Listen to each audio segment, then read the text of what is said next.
Bonjour et bienvenue au podcast Fatherless and Feminine, le podcast qui met en lumière les effets sous-jacents de l'absence masculine paternelle dans la communauté afrodescendante féminine.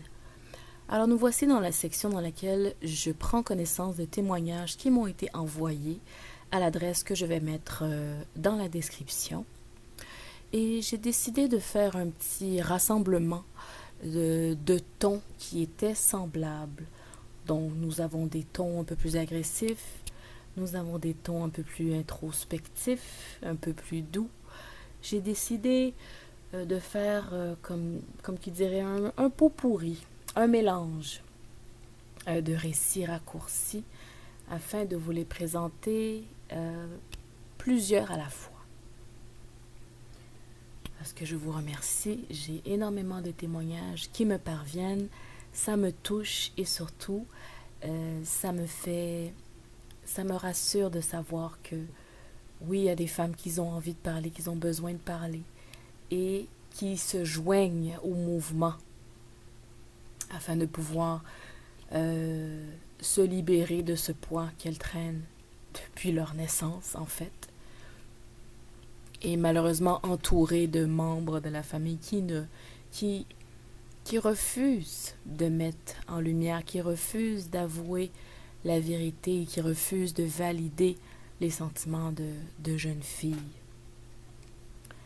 Alors voilà, ça va comme suit pour le premier témoignage. L'histoire de Bethany. Le déni transformé en révolte. Bon, on va dire les choses clairement. Mon père était vivant, en santé, en ville, mais absent par choix. Voilà, pas besoin de roman, pas d'accident tragique, pas de maladie, pas d'exil. Juste un homme qui a décidé que sa fille n'était pas une priorité. J'ai passé mes premières années d'adulte à courir après des miettes d'attention. À 20 ans, je suis allée à son bureau en mode surprise. Je me suis dit, peut-être que face à moi, il ne pourra pas fuir. J'arrive, la secrétaire m'annonce, et là, il sort. Il sort gêné, presque fâché que je sois venue. Il me parle comme si j'étais une collègue envahissante.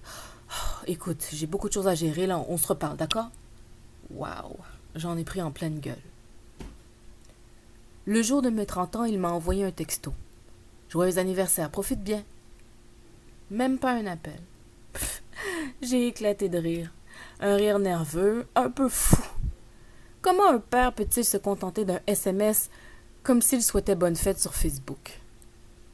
Aujourd'hui, je le dis, je ne veux pas d'homme qui me donne les restes de son temps. Je mérite d'être choisi, pas toléré. Et je n'ai pas besoin d'un père pour me faire valider. Qu'il reste dans son silence. Moi, je suis beaucoup trop bruyante pour ça.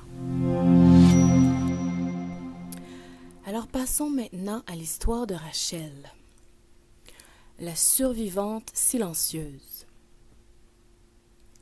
Mon père, je l'ai connu à travers les chuchotements des adultes.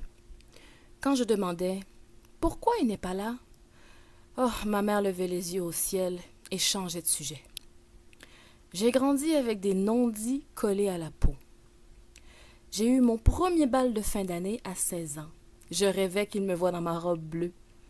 J'ai attendu qu'il m'appelle pour me dire « Tu es belle, ma chérie ». Mais rien. J'ai longtemps cru que c'était moi le problème. J'ai noté dans des carnets toutes les raisons possibles. Peut-être que je n'étais pas assez jolie, pas assez intéressante, pas assez fille parfaite. J'ai transformé son absence en critique permanente de moi-même. À 27 ans, j'ai finalement osé lui écrire. Il m'a répondu 3 phrases. 3. Pas une lettre, pas une explication. 3 phrases sèches comme un avis d'impôt. Et là, j'ai compris. Le vide que je portais en moi ne venait pas de moi, mais de lui.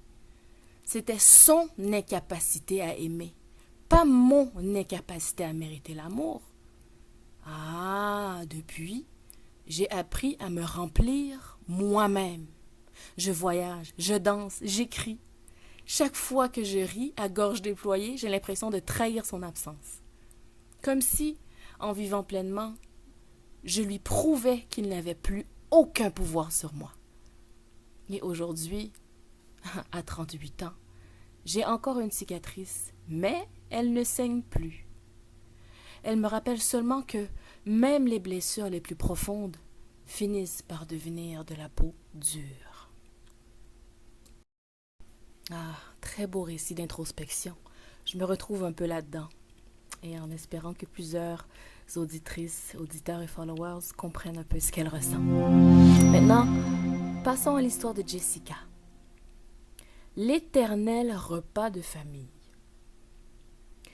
J'ai 32 ans et je pourrais compter sur les doigts de mes 2 mains le nombre de fois que mon père m'a planté. Mais apparemment, ça ne suffit jamais pour dire stop. À chaque Noël, chaque barbecue d'été, il est là, assis avec ses bagues lourdes, et tout le monde fait semblant d'oublier. On me dit « Allez, embrasse ton père, c'est ton sang quand même. » Alors je le fais. Je tends la joue, je ravale l'amertume, et le manège recommence. Je pardonne, je souris, je joue la fille compréhensive, et le soir, je m'enferme dans ma chambre et je me déteste. Je me dis « Pourquoi tu n'as rien dit?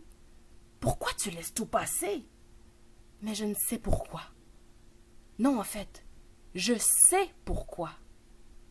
Parce que dans ma famille, dire la vérité, c'est briser l'unité. Et moi, j'ai appris à être le ciment, même si ça m'étouffe. Aujourd'hui, je ne ressens plus la même colère, juste une fatigue profonde. Je n'attends plus rien de lui, mais je continue de tendre l'autre joue, parce que c'est ce qu'on attend de moi.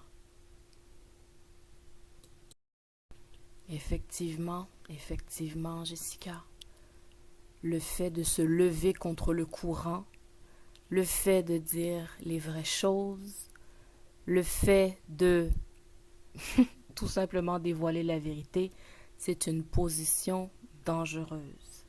C'est une position que les gens n'aiment pas. Parce que peu importe à quel point la vérité elle est blessante, souvent les gens sont confortables dans le mensonge. On le sait bien. Alors il faut s'attendre à une vie très solitaire, mais au moins paisible.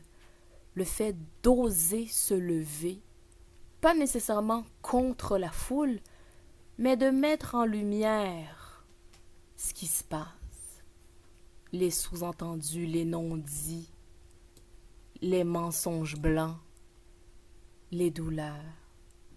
C'est une position délicate, alors voilà. Un jour à la fois.